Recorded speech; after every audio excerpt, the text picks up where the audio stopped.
Hello guys, നമ്മളിതാ വേഗം ഒന്ന് നാട്ടിലേക്ക് പോകാൻ പ്ലാൻ ചെയ്തേക്കാണ്. വെളുപ്പിന് 3 മണിക്കാണ് നമ്മുടെ ട്രെയിൻ. 2 മണി ആയപ്പോഴത്തേക്ക് റൂമിൽ നിന്ന് ഇറങ്ങി 2:30 ആയപ്പോഴത്തേക്ക് റെയിൽവേ സ്റ്റേഷനിലേക്ക് എത്തിച്ചേർന്ന് നമ്മൾ ടിക്കറ്റ് എടുക്കാനായിട്ട് പോയിക്കൊണ്ടിരിക്കുകയാണ്. ആക്ച്വലി 75 റുപ്പീസായി നമ്മുടെ ടിക്കറ്റിന്. നോർമലി 50 രൂപയ്ക്കാണ് വരുന്നത്. അപ്പോൾ ഒന്ന് ഞാൻ സർപ്രൈസ് ആയത് ഇത്രയും. പിന്നീട് മനസ്സിലാക്കി സൂപ്പർ ഫാസ്റ്റ് ആണെന്ന്. കുറച്ച് നേരം വെയിറ്റ് ചെയ്യേണ്ടി വന്ന് അപ്പോഴത്തേക്ക് നമ്മുടെ ട്രെയിൻ എത്തി. ഇച്ചിരി ലേറ്റ് ആയിരുന്നു. 3:30 ആയപ്പോഴത്തേക്ക് ട്രെയിൻ എത്തി. വലിയ തിരക്കൊന്നും ഉണ്ടായിരുന്നില്ല.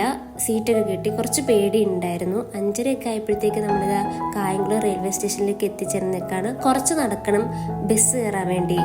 അങ്ങനെ നമ്മൾ കുറച്ച് നടന്ന് അവിടെ ബസ് സ്റ്റോപ്പിൽ വെയിറ്റ് ചെയ്ത് അപ്പോഴത്തേക്കും ബസ് വന്ന്.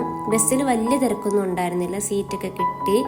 അങ്ങനെ നമ്മൾ നാട്ടിലേക്ക് എത്തിച്ചേർന്നേക്കാണ്. അങ്ങനെ നേരം വെളുത്ത് 6:30 ആയപ്പോഴത്തേക്ക് നമ്മൾ നാട്ടിൽ എത്തിച്ചേർന്ന് വീട്ടിലെത്തി. നമ്മൾ ആക്ച്വലി വീട്ടിലേക്ക് വന്നതെന്ന് വെച്ചാൽ അമ്മയെ എറണാകുളത്തേക്ക് കൊണ്ടുപോകാനാണ്.